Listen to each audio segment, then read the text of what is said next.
In the winter of 1771, Boston was a colonial port city of roughly 16,000 souls, pressed between the harbor and a landscape still shaped more by nature than by ambition.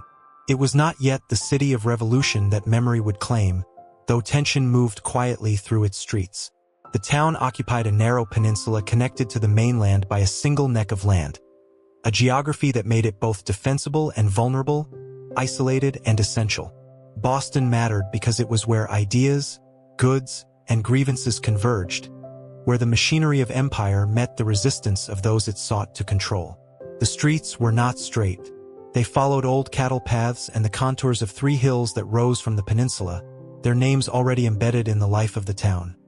Copp's Hill to the north, Beacon Hill at the center, and Fort Hill overlooking the waterfront to the south.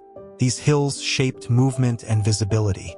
From their slopes, you could see across the rooftops to the harbor, where masts rose in clusters and the water reflected the gray winter light. The air smelled of wood smoke, salt, and the sharper odors of tanneries and slaughterhouses that operated near the edges of settlement. Snow turned to mud quickly in the narrow lanes, mixing with horse droppings and the refuse that accumulated despite efforts to keep the town passable. Most buildings stood 2 or 3 stories tall, constructed of wood with steep gabled roofs designed to shed snow and rain. Clapboard siding, often left unpainted or weathered to a silver gray, covered the frames. Brick structures existed but remained the exception, reserved for the homes of merchants, public buildings, and a few churches that punctuated the skyline. Windows were small, their glass expensive and often imperfect, rippling the view of the world outside. Shutters could be closed against the cold, and at night the town grew dark except for the occasional lantern hung by a doorway or carried along the street. There was no organized lighting, no system to hold back the winter night. The waterfront defined the town's purpose. Long Wharf extended more than 2,000 feet into the harbor, the longest such structure in North America, wide enough for carts and warehouses and the constant traffic of goods moving between ship and shore.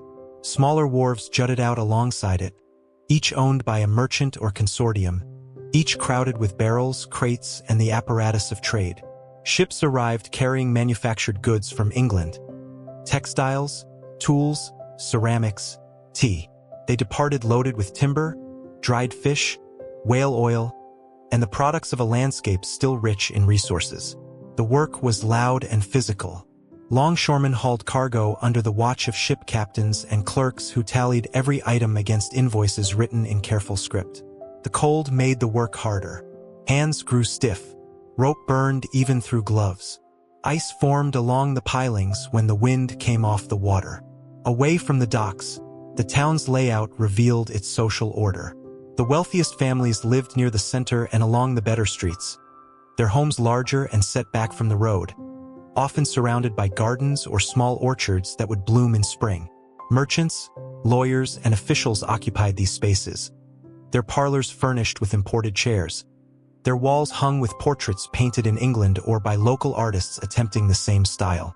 Servants moved through these houses, most of them young women from the countryside or the families of laborers, their presence so common it was rarely remarked upon. Enslaved people also lived and worked in Boston, their numbers smaller than in southern colonies, but their labor no less essential to the households and businesses that relied upon them. Artisans and shopkeepers lived closer to their work. A silversmith kept his shop on the ground floor of his home, the forge glowing in the back room while his family occupied the floors above. A printer operated his press in a space that smelled of ink and damp paper, the rhythm of the machine marking the hours. Tailors, coopers, ropemakers, and blacksmiths worked in similar arrangements. Their skills passed from master to apprentice in a system that structured much of the town's economy. Boys as young as 12 or 13 lived with masters, learning trades that would define their futures. The work was precise and demanding. A mistake could ruin materials that had been expensive to acquire. Taverns served as more than places to drink. They were centers of information and debate, where men gathered to hear news from other colonies, to argue over taxes and the presence of British soldiers, to conduct business over mugs of rum or ale. The Green Dragon, the Bunch of Grapes, and others like them filled with voices in the evening, the warmth of their fires drawing people in from the cold. Women rarely entered these spaces, their social world more constrained, centered in homes and churches and the networks of family and neighborhood. Yet they managed households that functioned as small economies, preserving food, making cloth, raising children, and maintaining the domestic order that allowed everything else to proceed. Churches held authority that extended beyond worship. The Old South Meeting House, the Old North Church, and others served as gathering places for town meetings, where decisions were made collectively, argued over, and sometimes bitterly contested. Religion shaped daily life in ways both visible and invisible. The Sabbath was enforced. Shops closed. Work ceased. Attendance at services was expected, and absence noted. Yet by 1771, the old Puritan strictness had softened. Anglicans, Baptists, and others had established their own congregations, and the town accommodated a diversity of belief that would have been unthinkable a century earlier. The presence of British soldiers complicated everything. They had been stationed in Boston since 1768, ostensibly to keep order but experienced by many as an occupation. The red coats of the regulars were visible throughout the town, in the streets, at the docks, quartered in buildings that had been requisitioned for military use. Tensions ran beneath the surface of daily interactions. Soldiers competed with local workers for jobs. They frequented taverns where their presence was resented. Fights broke out, usually small and quickly ended, but the potential for larger violence was understood by everyone. The Boston Massacre had occurred just a year earlier, in March of 1770, when soldiers fired into a crowd, killing 5 men. The memory was fresh. Trust was scarce. Winter made everything harder. Food supplies depended on what had been preserved from the previous harvest and what could be brought in by ship or overland before the roads became impassable. Root cellars held turnips, carrots, potatoes, apples kept in barrels, salted meat and fish, grain for bread. Firewood was essential, and its cost rose as the season deepened. Those without sufficient fuel suffered, huddled in unheated rooms, wearing every piece of clothing they owned. Illness moved through the population predictably. Smallpox outbreaks had ravaged the town in previous decades, and though inoculation was becoming more accepted, it remained controversial and expensive. Consumption, fevers, and the ordinary ailments of crowded living took their toll, especially among children and the elderly. Education existed for those who could afford it or access it.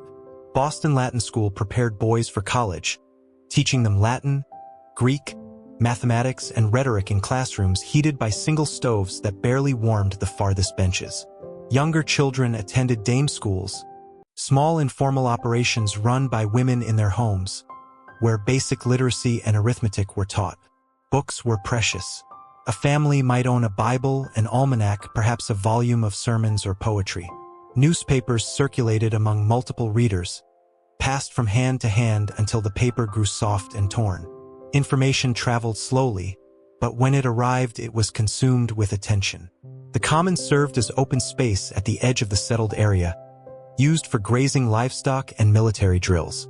It was not yet the park it would become, just rough pasture enclosed by fences, crossed by paths worn into the earth.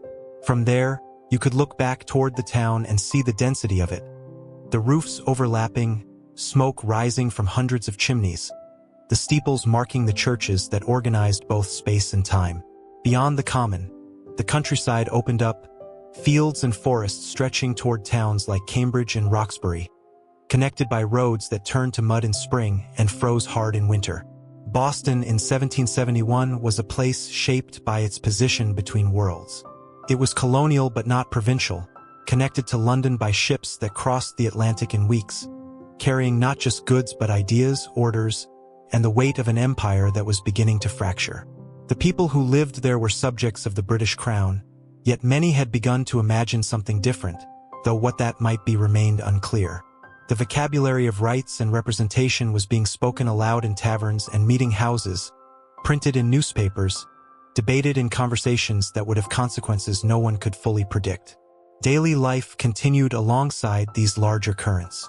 Bread was baked. Children were taught. Ships were loaded and unloaded. The rhythms of work and worship and the changing seasons provided structure and continuity. Yet beneath the surface, the pressure was building.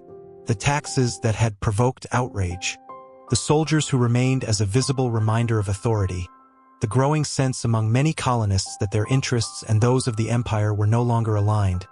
All of this simmered quietly, waiting for the spark that would bring it into the open. To walk through Boston in 1771 would have been to move through a world both familiar and utterly strange. The scale was smaller, the pace slower, the smells and sounds different from anything we know. Yet the concerns that occupied people then, security, prosperity, fairness, the desire to shape their own futures, these remain recognizable. The town was not yet the birthplace of revolution, but it was becoming the place where the ideas and grievances that would fuel revolution were gathering force.